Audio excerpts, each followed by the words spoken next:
North Carolina's forest land is one of the greatest influences on the state, providing economic value and adding remarkable quality to the life of its residents.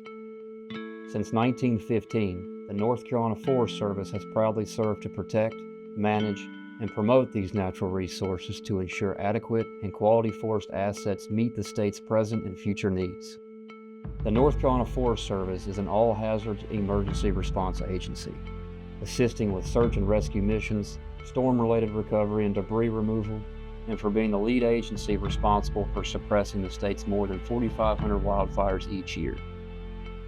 Following a devastating 1985 spring wildfire season, in which a single wildfire in Burke County destroyed roughly 5,000 acres and 27 homes, the Young Offenders Forest Conservation Group was conceived to provide well-trained, well-equipped wildland firefighting crews ready at a moment's notice. Simply known as B.R.I.D.G.E, this program began with just 18 inmates, but has grown in the years since, with as many as 70 offenders enrolled in the program at once. These carefully chosen few are not only a quick reaction wildland firefighting crew, they also receive invaluable hands-on training and numerous job skills to help them become productive members of society as they prepare to rejoin the workforce. However, many of these men find something more valuable along the way, citing a stronger work ethic while finding a sense of purpose, helping many become better people long after they've served their time.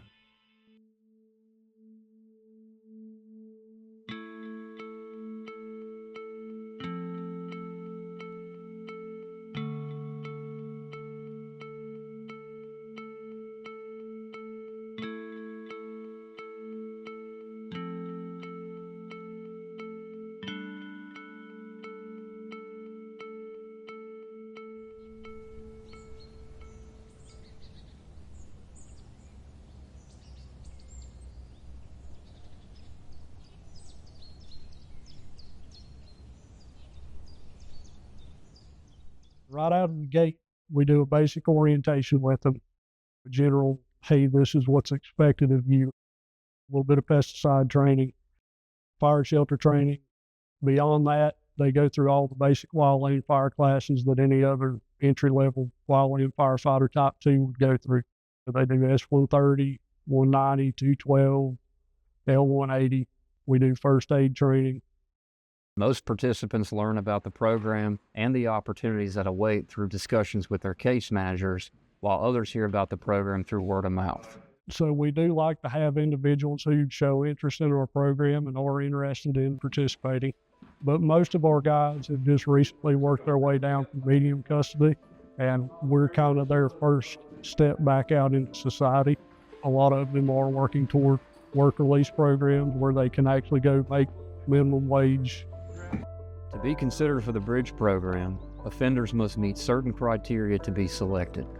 They must be between the ages of 18 and 36, must not be convicted of sexual assault crimes or any serious assaults that are predatory in nature and result in injury. They must also be in good physical condition. The Department of Adult Corrections does a really great job of screening these guys out for us. They try to identify individuals who meet both the physical and the legal requirements for our program. I do look at their records just to see what type of individual we're dealing with to make sure they're going to be a good fit for the program, to fit in with our current crew and our crew leader. I'll interview those crewmen just to kind of gauge their temperament and to just kind of gauge them as an individual.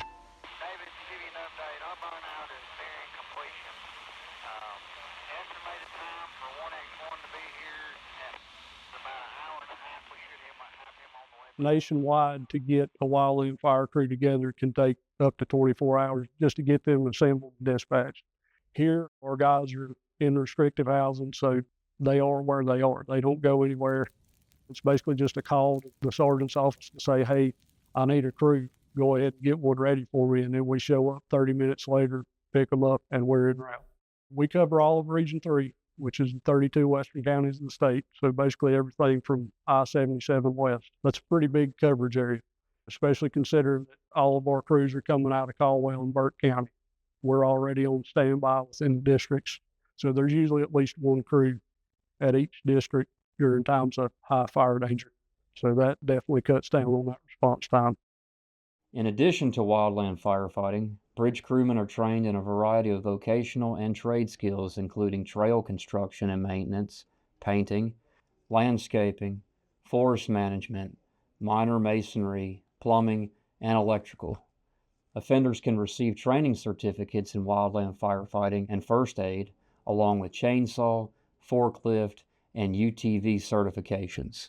B.R.I.D.G.E can also be used as a job reference when applying for employment following release from the prison system. We have our hands in on a lot of things. We can assist any state, federal, local government with really any project that they have going on. We assist a lot of municipalities. We assist a lot of volunteer fire departments. Emergency management knows that they can order our crews for whatever they need as far as manpower. On a typical storm damage dispatch, that could be a saw crew. We could be building a footbridge where a culvert got washed out for a neighborhood where EMS is worried about a certain individual there and they need access just in case. We may go build an impromptu bridge to allow access. We've done anything from sawing blowdown across roads to handing out food and water. We may go cut trees in a park. We may go help build a playground. We may help North Carolina Wildlife Resources Commission build a dock or clean up a boat ramp or stock fish. Linville River Nursery, we usually keep 3 to 4 crews up there every day for 2 to 3 months, lifting and packing white pine, razor fir, that sort of thing. We also keep state parks on a rotation. So all the state parks within the region, every week, there's at least one crew dedicated to that. They'll go out. They may be removing hazard trees. They may be cutting firewood, helping to clean up, helping to build something, anything and everything. B.R.I.D.G.E will assist with.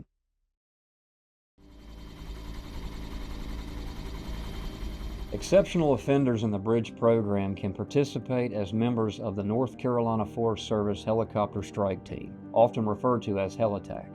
When the helicopters are dispatched to a wildfire, the offenders are flown to the scene to provide initial attack suppression. Heli-attack is basically just a way for us to get boots on the ground quickly during times of high fire danger. The way that it works is we usually have 10 crewmen at each of our facilities who are selected for Heli-attack, and our crew leaders, they talk about these guys' performance in the program, which their performance is also documented. They identify the potential candidates, and then we train them in basic helicopter operations. But during times of high fire danger is when we man Heli-attack. So we'll send at least one crew to our Hickory hangar, and they will actually work with that flight crew. They may reposition them within the region, so that various other airports within the region, just to get them to where they think there's going to be potential for wildland fire. With dealing with Heli-attack, it's like we go to the airport, so we load up. They give us a speech, let us know, keep your feet in. We go ahead, load up the gear, and they go by different seats. It's more like an adrenaline rush, because you in the helicopter and you never know where you're going until they get up in the air and they're like, this was what we're gonna do. We'll go to an area where he feels comfortable enough to land in. We'll unload our stuff, and then we'll go to the front, and then he might go find a water source where we can go ahead, load up the bucket. They'll go ahead and get it filled. Our inmates are minimum custody inmates. So with minimum custody inmates, we don't have to carry any kind of firearms. Only medium and close custody inmates need to be what we call under the gun. We don't carry handcuffs. I was surprised to learn that in the last 30 years, the B.R.I.D.G.E program encountered only one escape attempt. It was brief and unsuccessful. A lot of the inmates want to be here. It's a job to them. Our inmates aren't here for violent crimes. They're not here for murders, robberies, any kind of violent crime. They don't have a lot of time left before they get to go home. Most of the inmates I talk to enjoy being in the program. They like what they do. I think that's what keeps them here. Our staff go through what's called custodial agent training, which includes how to work with inmates, some different techniques with what to look for. And then on top of that, we always know where the project leaders are at. We always make sure we check up on them. If they're working late, we check up on them. My mom asked one time, says, do you not feel? I said, Mom, I hand them an axe and a chainsaw every day. If they wanted me, they could get me. But these boys rely on me, and a lot of times I rely on them. If we're spending the night on a wildfire, they're right there with me. Most of these guys are on their way out. They've got 2 years or less. Some of them may have a little bit more, but they've already showed that they can behave, and they're looking forward to going home.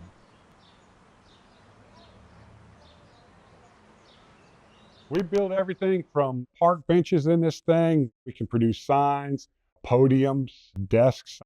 There's just a lot of stuff that comes through this carpentry shop.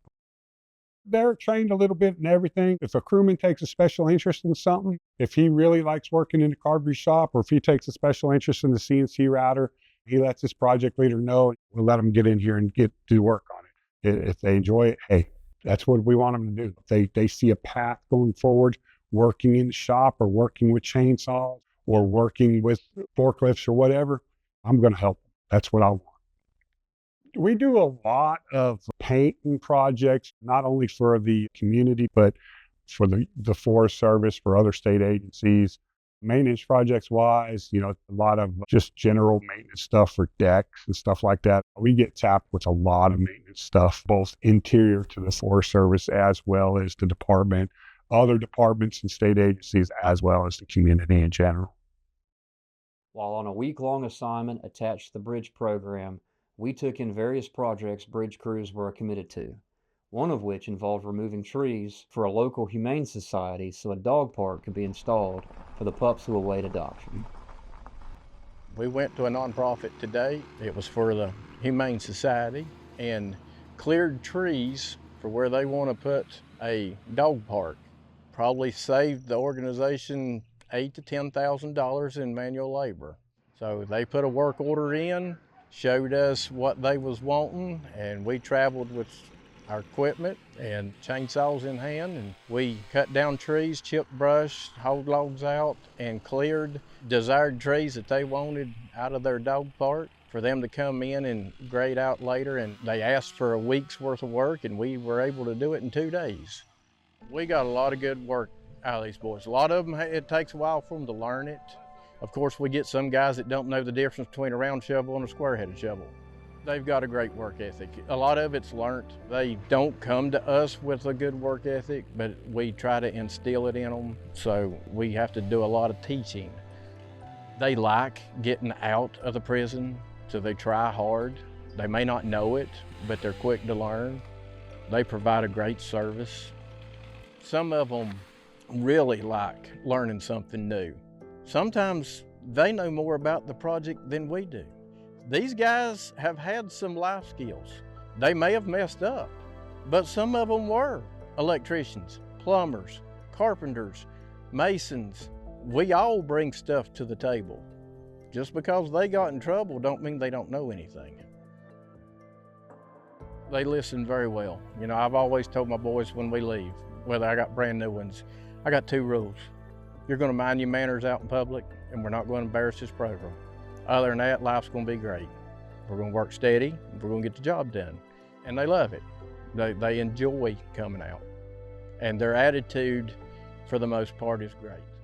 Another project Bridge has left its mark on is one for the long haul. The Hemlock Restoration Initiative, known by its acronym HRI, is a cooperative effort between the North Carolina Department of Agriculture and Consumer Services, Western North Carolina Communities, the USDA Forest Service, and the North Carolina Forest Service to protect hemlock trees from the hemlock woolly adelgid. The hemlock woolly adelgid is an invasive insect first detected in Virginia in the early 1950s and has since spread throughout the range of hemlock. It has inflicted significant damage, leaving millions of dead hemlocks across the mountainous terrain. To combat this invasive pest, chemical treatments are applied and biological control agents are released throughout the region. So our objective is to treat as many hemlocks as we can on state-owned property. Our first priority is property that's under the Department of Agriculture because that's our program and we want to maintain it.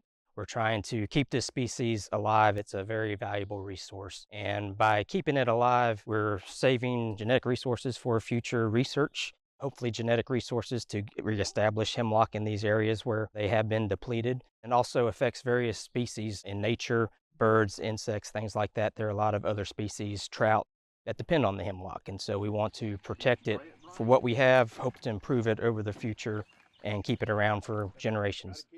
We're trying to get into a maintainable rotation where we can treat the same number of trees each year to keep that number from getting out of control or running behind on our retreatment schedule.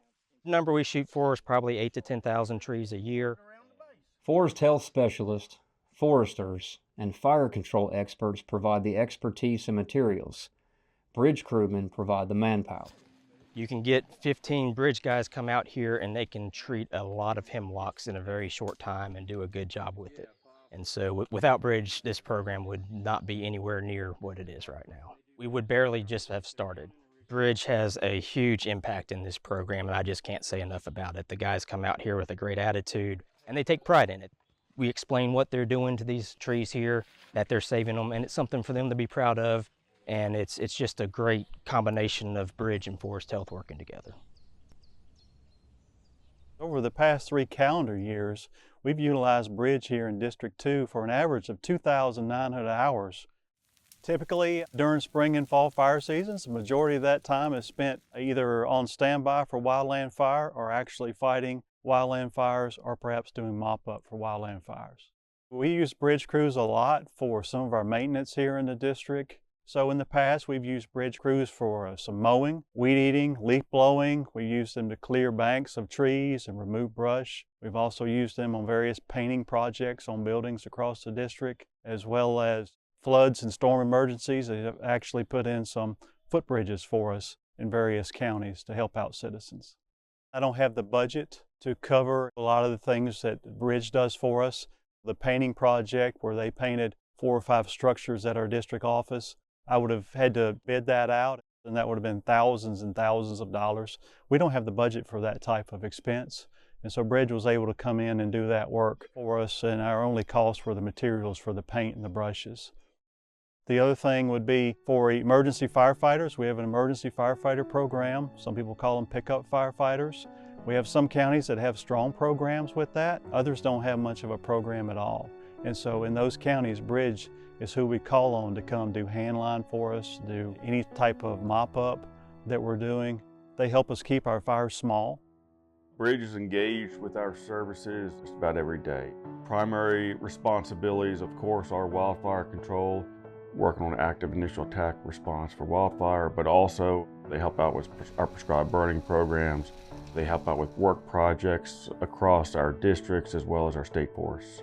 The big thing here in Region 3 is manpower and workforce. So with the mountainous terrain, equipment has its place, but it also has a lot of limitations. So a lot of our wildfire is very intensive manual labor, and that's what the Bridge program provides us. A workforce of manpower to work these wildfires with hand crews.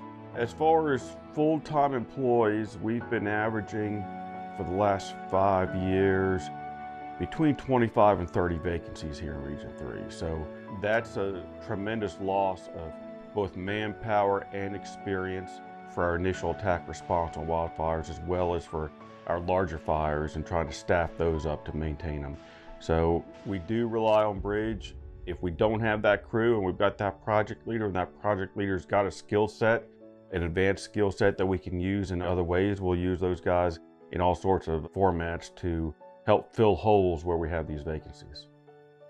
Crews continue to provide unparalleled service to North Carolinians. While their presence is rarely known, their absence would be felt. Our organization really provides a great service for the citizens of North Carolina, saves the state a lot of money. It always feels good when you know you've saved somebody's house in a wildfire or you've protected somebody's timber. Western North Carolina is privileged to have something like Bridge. They do the work. They do the work. They come out here, they're the ones that can climb the mountains, find the hemlocks, treat them.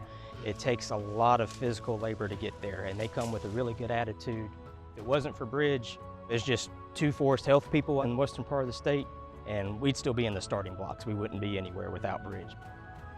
Bridge brings a lot of experience. They bring a lot of horsepower when they show up. Bridge is a wonderful program. We couldn't make it without Bridge. We need more hand crews than what we have. Now, the Bridge program is a tremendous resource. If we lose them or if we didn't have them, that would be a tremendous loss in the wildfire and emergency response arena that we're responsible for. During the 2023-2024 state fiscal year, bridge crewmen committed nearly 44,000 working hours to emergency response, disaster relief efforts, community service projects, construction, and maintenance projects. There are two sides to every story, a phrase I think we're all familiar with. The positive impact and service the bridge program provides across western North Carolina is immeasurable. We've seen and heard that throughout this story. But what about the other side of this partnership? The testimony from those who gear up each day and go, without knowing where. I had no clue even what bridge was, but they told me I had an opportunity to get outside the fence and do stuff. So that's why I jumped on it, because it just gives me opportunity to get away from everything. I've always liked to be in the woods and doing things like that, and that's something they kind of explained to me that we'd be doing. We'd be doing a lot of nature trails and fighting fires and stuff, so it really seemed like something I would like to do. I value every single one of our crew leaders because they treat us like people. They don't treat us like we're incarcerated persons. They're outstanding. Not only just the crew leaders, just people that we meet on the fires, and they're not going to treat you no different than they're going to treat me. They're fair. Just to be around some positive people, positive influences. Prison's such a negative place, and just didn't want to be around that. Been nothing but great. Really, all I heard about it was the fighting fires, the wildland fires. So, I thought that would be fun, and initially that was why I wanted to do bridge. Once I've gotten on it, there's an assortment of things that we do. I've definitely learned how to be a team player. A lot of guys in prison are just out for themselves. Bridge teaches you guys to come together and work as a team. The learning part of it, that the guys actually put an effort into teaching us how to do stuff. It's not just like, here you go guys, do whatever you want. They actually do an effort into that. Yeah, it's been pretty great so far. I liked it.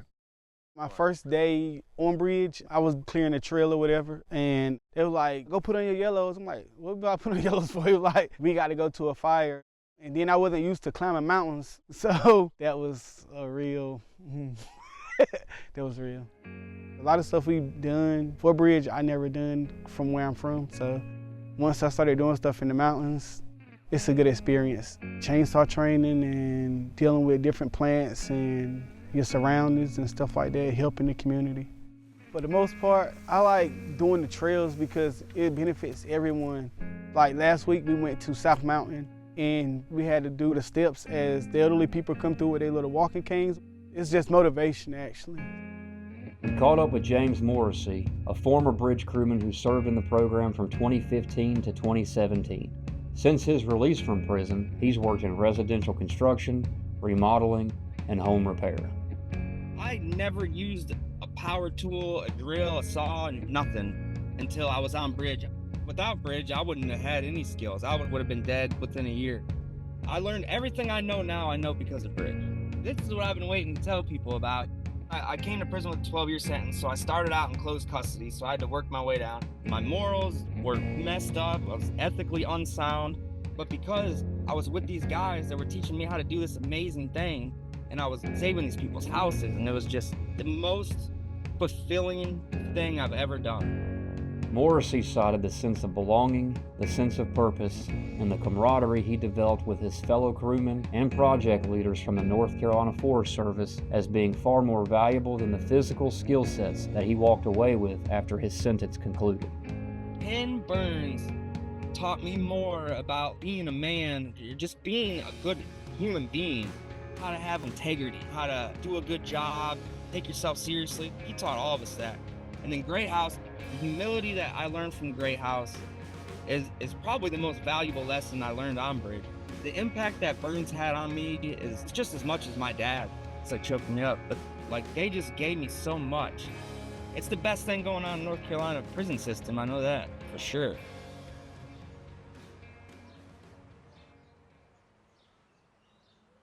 Our main purpose is to train highly efficient firefighters for the western part of North Carolina. We teach them a lot of vocational skills like plumbing and carpentry and electrical. We teach a lot of work ethic to them, teach them how to be respectful to others, to help these incarcerated individuals to be a more productive individual when they're back released into society. As time progresses and they're out more and more, you see that change in them, like, wow, I love this. I'm coming back here when I get out, A lot of them don't have any self-leadership skills. And so after we worked with them over a period of time, and when they've been on a crew for a while, then we start giving them those responsibilities and maybe being a little bit of a leader themselves. And then all of a sudden it builds their confidence up and boosts their morale, and, to give them a sense of purpose. I've seen guys get out of here and take the job skills that they've learned and get very productive money-making jobs. And it's just amazing. You'd be surprised how many don't feel like they're worth anything until you show or prove to them that they are worth something. You have to understand too that they apply for this just like any other job. So most of them want to be here. We've had guys that have been on bridge for over 3 years and could have had the opportunity to go to a work release program where they make a whole lot more money, but choose to stay here because they enjoy what they're doing. And one of those gentlemen left here, went to Haywood, got his 2-year degree, and wound up being a county ranger. So that speaks volumes for the program too. The gentleman that Burns referred to as Chris Davis. After completing the bridge program, Davis went back to school and was then hired back by the North Carolina Forest Service, where he served multiple roles in McDowell County. Oh yes, I worked with Chris. He came on to us as an assistant county ranger soon after he was released out of the bridge program.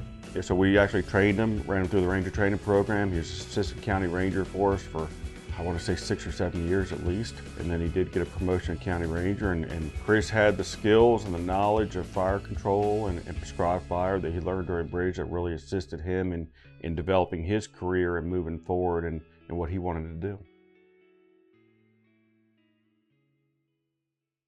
Just the fact that the Forest Service gets to see individuals go back out in society and be productive. And the Forest Service has hired some of those folks. So who better to hire than somebody that's already been doing the job? More than 5,000 offenders have gone through the bridge program, working more than 3 million hours, saving North Carolina taxpayers nearly $40 million. The landowners that we've served all through Western North Carolina, they've all benefited from this program. We'll average somewhere around 60 to 70,000 hours a year working. They actually learn a job skill. They come out here and actually learn how to do something, and they learn a purpose in going back, and they realize that, shoot, I can actually work and make money that's mine. I don't have to steal or beg for it. It's my money. They've had the opportunity to feel like somebody cares enough about them to want to teach them something. They'll push themselves to that little extra limit a lot of times. They have enough drive about them to want to be better than you, and that's what we want. I want them to be better than me. I'm passionate. I'm passionate about it. There's no doubt. I've seen so many success stories.